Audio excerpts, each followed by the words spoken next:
ನಮಸ್ಕಾರ ವೀಕ್ಷಕರೇ, ಇಬ್ಬನಿ ನ್ಯೂಸ್ಗೆ ಸ್ವಾಗತ. ನೀವಿನ್ನೂ ಇಬ್ಬನಿ ನ್ಯೂಸ್ಗೆ ಸಬ್ಸ್ಕ್ರೈಬ್ ಮಾಡಿಕೊಂಡಿರದಿದ್ದರೆ ದಯವಿಟ್ಟು ಈಗಲೇ ಸಬ್ಸ್ಕ್ರೈಬ್ ಆಗಿ ಬೆಂಬಲಿಸಿ, ಪ್ರೋತ್ಸಾಹಿಸಿ. ಎಲ್ಲರಿಗೂ ತಾಯಂದಿರ ದಿನಾಚರಣೆಯ ಶುಭಾಶಯಗಳು. ಕೂಡ್ಲಿಗಿ ಪಟ್ಟಣ ಸೇರಿದಂತೆ ತಾಲೂಕಿನಾದ್ಯಂತ ತಾಯಿ ದಿನ ಆಚರಣೆ ಮಾಡಲಾಯಿತು. ವಿಜಯನಗರ ಜಿಲ್ಲೆ ಕೂಡ್ಲಿಗಿ ಮೇ 10ರಂದು ಅಂದರೆ ನಿನ್ನೆ ತಾಯಿ ದಿನ ಪ್ರಯುಕ್ತ ಪಟ್ಟಣ ಸೇರಿದಂತೆ ತಾಲೂಕಿನಾದ್ಯಂತ ತಾಯಿ ದಿನಾಚರಣೆ ಆಚರಿಸಲಾಯಿತು. ಪಟ್ಟಣದ ಹಿರಿಯ ಸಾಹಿತಿಗಳು, ಹಿರಿಯ ಪತ್ರಕರ್ತರು, ನಿವೃತ್ತ ಉಪನ್ಯಾಸಕರಾದ ಸಿದ್ದರಾಮ ಹಿರೇಮಠರವರು ತಾಯಿಯನ್ನು ಸ್ಮರಿಸಿದರು ಹಾಗೂ ಅವರೊಂದಿಗಿನ ವಾತ್ಸಲ್ಯಯುತ ಅಮೂಲ್ಯ ಕ್ಷಣಗಳನ್ನು ನೆನೆದರು. ತಾಯಿಯವರ ಆದರ್ಶ ಗುಣಗಳನ್ನು ಕೊಂಡಾಡುತ್ತಾ ಅವರಿಗೆ ಶ್ರದ್ಧಾಪೂರ್ವಕ ಭಾವುಕತೆಯಿಂದ ನುಡಿನಮನ ಸಲ್ಲಿಸಿ ವಂದಿಸಿದರು. ಮುಂದುವರಿದು ಮಾತನಾಡಿದ ಅವರು, ತಾಯಿಗೆ ತಾಯಿನೇ ಸಾಟಿ, ಅವರ ಹೊರತು ಯಾರೂ ಇಲ್ಲ, ಬೇರೇನೂ ಸಮನಲ್ಲ ಎಂದರು.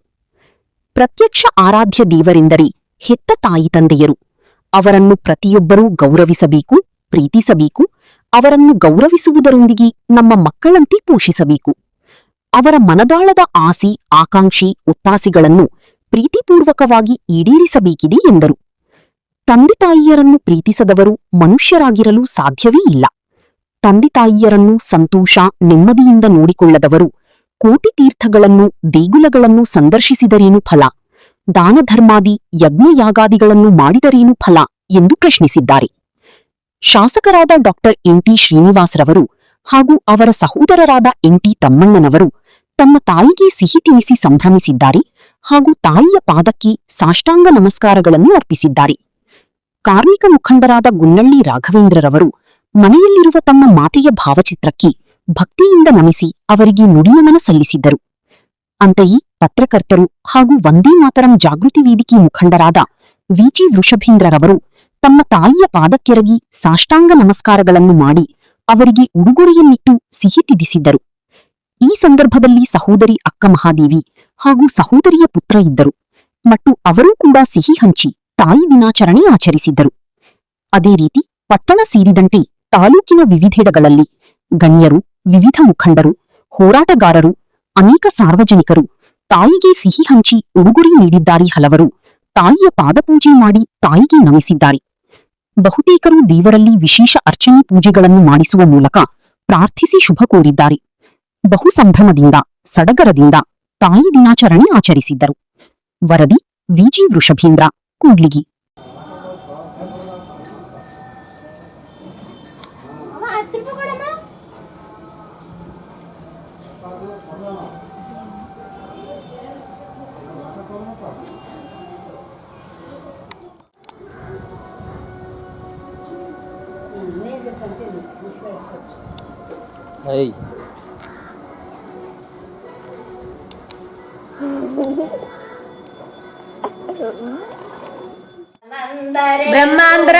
ಬ್ರಹ್ಮ ಅಂದ್ರ ಅವ್ರ ತಾಯಿ. ಒಬ್ಬ ಮಗ, ಒಬ್ಬ ತಾಯಿ ಇಬ್ಬರೇ ಇರೋದು. ಎರಡು ಪಕ್ಷಿ ಇದ್ವು. ಆ ಪಕ್ಷಿನಿಂದ ಪ್ರಪಂಚವೇ, ಜಗತ್ತವೆಲ್ಲ ಪ್ರಳಯವಾಯಿತು. ಏನಂತ ಹೇಳ್ತಾಳ ತಾಯಿ ಮಗನಿಗೆ? ಬ್ರಹ್ಮಾನಂದರೆ ಸುಮ್ಮನಲ್ಲ. ಬ್ರಹ್ಮ ಅಂದ್ರೆ ಅವ್ರ ತಾಯಿ ಮಗ ಹೇಳ್ತಾಳ. ಏನಂತ ಹೇಳ್ತಾಳ? ಇಂಥವೆಲ್ಲ ಭಜನೆ ಮಾಡಿ ಶಾಸ್ತ್ರ ಪುರಾಣಗಳು ಹೇಳ್ತಾರೆ. ಏನೋ ತಿಕ್ಕಲ್ ಪಕ್ಕಲ್ ಬೋಲ್ತಿರ್ತಾರೆ ಅಂತಾಗ ಅರ್ಥ ಮಾಷಿ ಹೇಳಿದ್ರೆ ಅದಲ್ಲ. ಬ್ರಹ್ಮಾನಂದರೆ ಸುಮ್ಮನಲ್ಲ. ಜಗತ್ತ ತನ್ನ ರಕ್ಷಕ, ತನ್ನ ಈ ಪ್ರಪಂಚ ಜಗತ್ತೆಲ್ಲ ತನ್ನ ಹೃದಯದಲ್ಲಿ ಇಟ್ಟುಕೊಂಡು ರಕ್ಷಣೆ ಮಾಡ್ತಕ್ಕಂಥ ಬ್ರಹ್ಮ ಅಂತಕ್ಕಂಥ ಮಾತು ಅವ್ರು ಹೇಳ್ತಿರ್ತಾರ. ಇವ್ರು ಯಾರು ಹೇಳ್ತಾ ಇರೋದು? ಕೊಟ್ರಪ್ಪ. ಬ್ರಹ್ಮಾನಂದರೆ ಸುಮ್ಮನಲ್ಲ, ಪರ ಬ್ರಹ್ಮ ಸ್ವರೂಪವೇ ನೀನದೆಯಲ್ಲ. ಬ್ರಹ್ಮಾನಂದರೆ ಸುಮ್ಮನಲ್ಲ.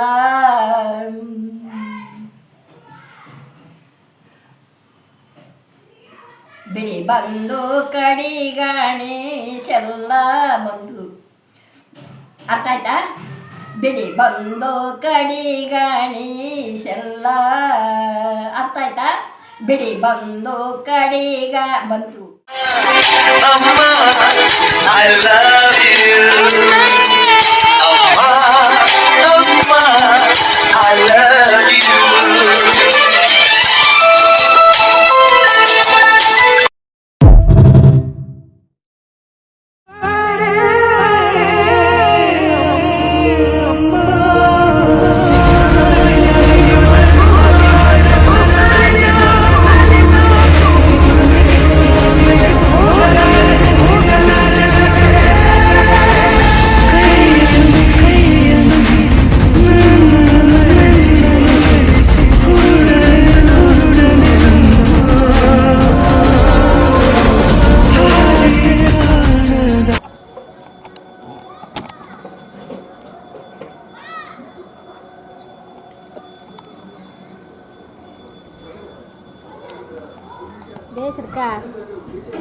ರೆಕಾರ್ಡಿಂಗ್ ಹಾಕತ್ ನೋಡ್ರಿ ಅಲ್ಲಿ ಕೇಳಿ ಕೆಂಪು ಬಂದ ಕೆಂಪದು ಬಂದತಿ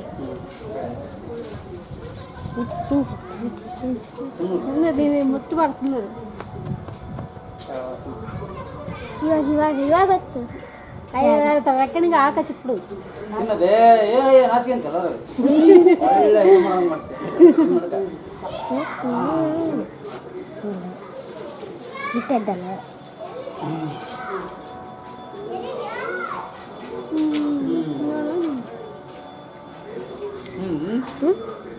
ಕಟ್ ಮಾಡಿ ಮಾಡಿದಾಗ ಅದೇ ಬಟನ್ ಒತ್ತು.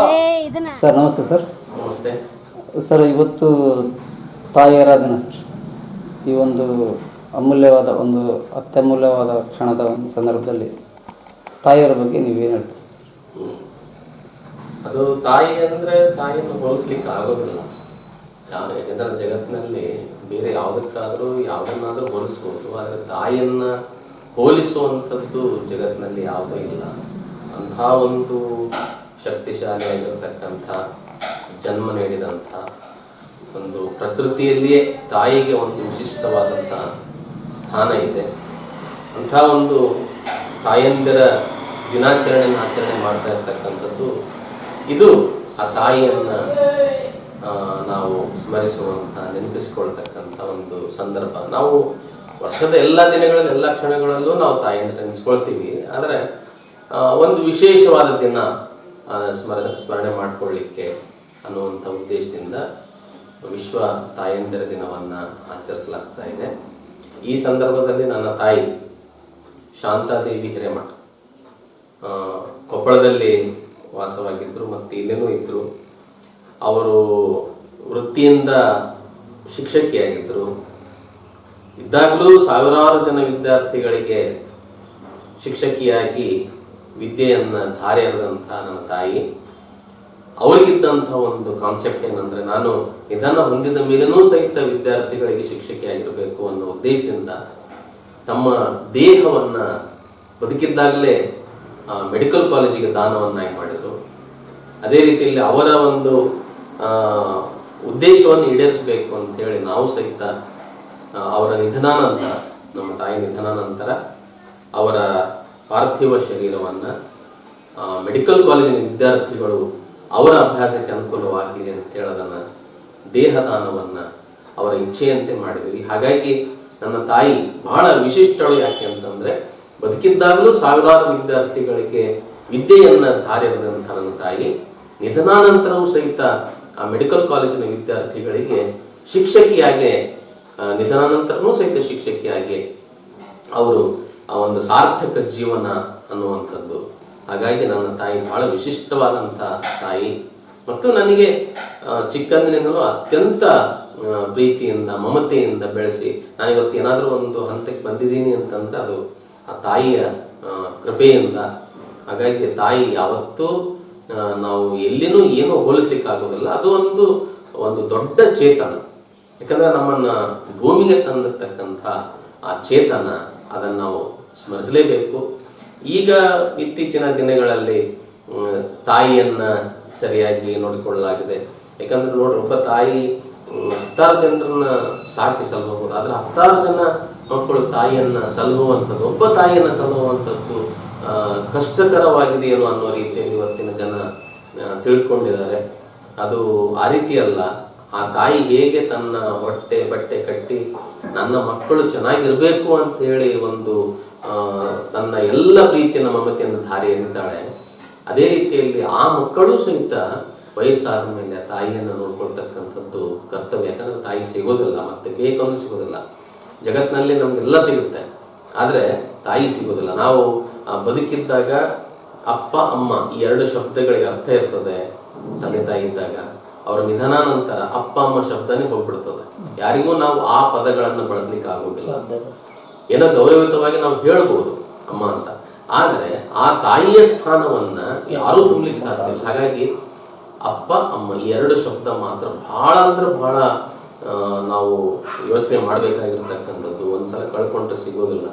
ಹಾಗಾಗಿ ಬದುಕಿದ್ದಾಗಲೇ ಅವನನ್ನು ಪ್ರೀತಿಯಿಂದ ಮಮತೆಯಿಂದ ಎಷ್ಟೇ ವಯಸ್ಸಾದರೂ ಸಹಿತ ನಾವು ಅವರಿಗೆ ಗೌರವ ಕೊಟ್ಟು ಯಾಕಂದರೆ ಹೇಳ್ತಾರೆ ದೇವರು ಎಲ್ಲ ಕಡೆ ಇರ್ಲಿಕ್ಕೆ ಆಗೋದಿಲ್ಲ ಅಂತ ತಾಯಿನ ಸೃಷ್ಟಿ ಮಾಡಿದ ಅಂತ. ಹಾಗಾಗಿ ಆ ದೇವರ ಸ್ಥಾನವನ್ನು ತಾಯಿ ತುಂಬ್ತಾಳೆ. ಯಾಕೆಂದರೆ ಆ ತಾಯಿದು ನಿಸ್ವಾರ್ಥ ಪ್ರೇಮ, ನಿಸ್ವಾರ್ಥ ಪ್ರೀತಿ.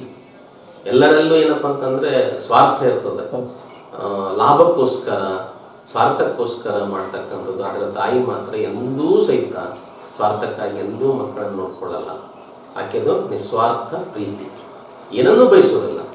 ಆಕೆ ಬಯಸ್ತಕ್ಕಂಥದ್ದೇನು ಅಮ್ಮ ಅಂತ ಪ್ರೀತಿಯಿಂದ ಮಾತನಾಡಿಸ್ಲಿ ಅಂತ ಅಷ್ಟೇ. ಅದನ್ನು ಕೊಡದೇ ಇದ್ದರೆ ಅದು ನಿಜವಾಗ್ಲೂ ಸರಿಯಲ್ಲ, ತಪ್ಪದು ನನ್ನ ದೃಷ್ಟಿಯಿಂದ. ಹಾಗಾಗಿ ತಾಯಿಗೆ ಎಷ್ಟೇ ವಯಸ್ಸಾದರೂ ಸಹಿತ ಅವರನ್ನು ನಾವು ನಮ್ಮ ಮಕ್ಕಳು ಹೇಗೆ ನಾವು ನಮ್ಮ ಮಕ್ಕಳನ್ನು ಜೋಪಾನ ಮಾಡ್ತೀವಿ, ವಯಸ್ಸಾದ ಮೇಲೆ ಅವರು ಮಕ್ಕಳಿದ್ದಾಗ ಅವರನ್ನೂ ಸಹಿತ ನಾವು ಪ್ರೀತಿಯಿಂದ ಮಕ್ಕಳ ಹಾಗೆ ಗೌರವಿತವಾಗಿ ನೋಡ್ಕೋಬೇಕು. ನಾನು ಸಹಿತ ನನ್ನ 35 ವರ್ಷಗಳ ಉಪನ್ಯಾಸಕ ವೃತ್ತಿಯಲ್ಲಿ ತಾಯಿ ಬಗ್ಗೆ ಸಾಕಷ್ಟು ವಿದ್ಯಾರ್ಥಿಗಳಿಗೆ ಹೇಳಿದ್ದೀನಿ. ಎಷ್ಟೋ ವಿದ್ಯಾರ್ಥಿಗಳು ತಾಯಿ ಬಗ್ಗೆ ಮಾತನಾಡಲಿ, ನಿಮ್ಮ ತಾಯಿ ಬಗ್ಗೆ ಅಂತ ಹೇಳಿದಾಗ ಕ್ಲಾಸ್ನಲ್ಲಿ ಅವರ ತಾಯಿಯನ್ನು ನೆನೆಸ್ಕೊಂಡು ಹತ್ತಿದ್ದಾರೆ. ಯಾಕಂದರೆ ಎಲ್ಲರೆಲ್ಲ ಮಮತೆ ಇರುತ್ತೆ ತಾಯಿ ಬಗ್ಗೆ. ಅದಕ್ಕೆ ಅದನ್ನು ಸ್ಮರಿಸುವಂಥ ಒಂದು ಸಂದರ್ಭ ಇದು. ಅಂಥ ಒಂದು ಅವಕಾಶ ಇವತ್ತು ನನಗೆ ದೊರಕಿದೆ. ಅವಕಾಶಕ್ಕಾಗಿ ಧನ್ಯವಾದಗಳು. ಇಲ್ಲಿ ನೋಡಿ, ಇಲ್ಲಿ ಏ ಪುಟ, ಇಲ್ಲಿಲ್ಲ ಪುಟ, ಇಲ್ಲಿ ನೋಡು. ಹಾಯ್ ಹಾಯ್ ಶೈಲಿ, ನಮಸ್ತೆ. ಹೆಂಗ್ ಮಾಡೋದು? ಇಲ್ಲಿ ಜೇಜಿ ಮಾಡು, ಜೇಜಿ ಮಾಡು. ಇಲ್ಲಿ ಇಲ್ರಕ್ಕ ಮಾಡ್ದನ್ನ.